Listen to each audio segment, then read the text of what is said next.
দিছে। আমার আরেকজন সহকর্মী ছিল, মহিলা নারী কর্মী ছিল, ওর হিজাব টান দিয়ে এভাবে ছিঁড়ে ফেলছে, গুলে ফেলছে। ওরা একটা কথা বলে না, আর অশ্লীল ভাষায় গালিগালাজ করছে।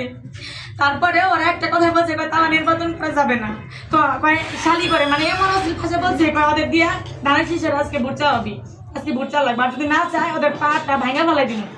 এই টাইপের কথাবার্তা বলছে। ওরা আমাদের সর্দারপাড়ার মোড় থেকে একটু আগাতে দেয় নাই, যদি দুবাবাড়ি মোড় যেটা বলে ওইখান থেকে আমাদের একটু আগাতে দেয় নাই। এখানে বাবলা ভাই, তারপরে পলাশ, এরা কিন্তু ছিল, সবকে কিন্তু বিএনপির কর্মী। কয় যে ওরা যদি এখনকার তালা মার্কেট প্রচারণায় ঢুকে আমাদের বিএনপির মানুষে থাকবো না। আমাদের যে যুগ্ম আহ্বায়ক ধনবাড়ি পৌর সিনিয়র যুগ্ম আহ্বায়ক সাগর ছাত্র দলের পলাশ ভাই ছিল। পলাশ হইতেছে যে 4 নম্বর ওয়ার্ডের মানে বিএনপি করে আর কি, ওনার পদ পদবি বিষয়টা আমি জানি না। তারপরে যে বাবলা ভাই, তারপরে যে ইনসান, ধনবাড়ি 4 নম্বর ওয়ার্ড, সর্দারপাড়া ওনাদের বাড়ি।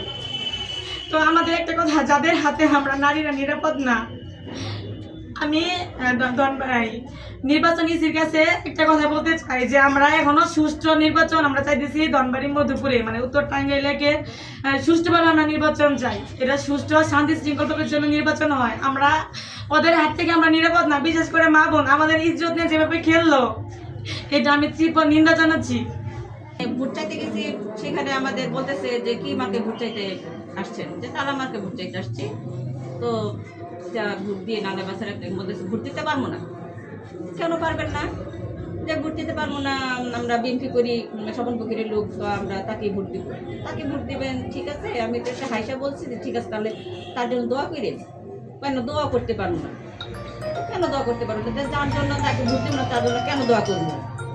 আপনারা যান এখান থেকে, বাড়ি থেকে আমাদের সাথে একটু রাত ব্যবহার করছে যে যান এখান থেকে বের হন।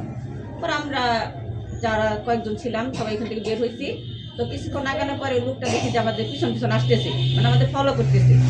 ফলো করতে আস্তে আস্তে আমরা যখন কয়েকটা বাড়ি পার হওয়ার পর আরেক বাড়ির ভিতরে যাই ঘুরতেছি, তো ওইখান থেকে চাওয়ার পর এসে বসছি, তখন থেকে ওইখানে যাই বসলো। বসার পরে কিছু হয়তো বা আলাপ আলোচনা করলো, ফিডব্যাক। আবার কিছুক্ষণ পর আগাইছি, তো ওইখানে কিছু লোক বলতেছে যে কি মাকে ভোট চাইতে আসছে, যে তালা মাকে ভোট চাইতে আসছে।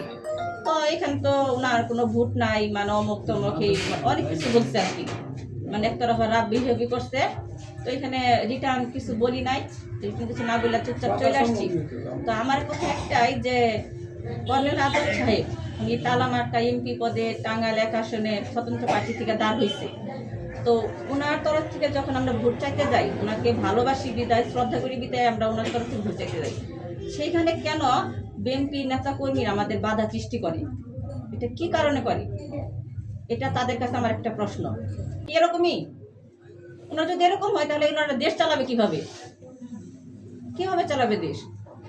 ওনাদের কাছ থেকে তো এটা আশা করি না। স্বতন্ত্র হোক কিংবা বিএনপি হোক, দাঁড়ানোর অধিকার সবার আছে। আমার নাম লিপি সরকার। আমি তাকে বরণ করে নেওয়াতে, মিডিয়ায় যাওয়াতে আমার স্বামী বিনিময় গাড়ির সুপারভাইজার, তাকে হেড দেওয়া হয়েছে, তাকে চাকরি থেকে বরখাস্ত করা হয়েছে। আমি আবুল কালাম আজাদ, কর্নেল আজাদ সমর্থক গোষ্ঠী মধুপুরের আহ্বায়ক এবং কর্নেল আজাদের একজন সহকর্মী, তালা মার্কার একজন কর্মী। আজ 7ই ফেব্রুয়ারি শনিবার ধনবাড়ি লেফটেন্যান্ট কর্নেল আসাদুল ইসলাম আজাদ সাহেবের নির্বাচনী কার্যালয় থেকে আমি আপনাদের সামনে দুটি কথা বলতে চাই। 12 তারিখে নির্বাচন, আমরা স্বতন্ত্র প্রার্থী, জনগণের প্রার্থী লেফটেন্যান্ট কর্নেল আসাদুল ইসলাম আজাদ সাহেবের পক্ষে নির্বাচনী প্রচারণা চালাতে গিয়ে ব্যাপকভাবে বাধার সম্মুখীন হচ্ছি।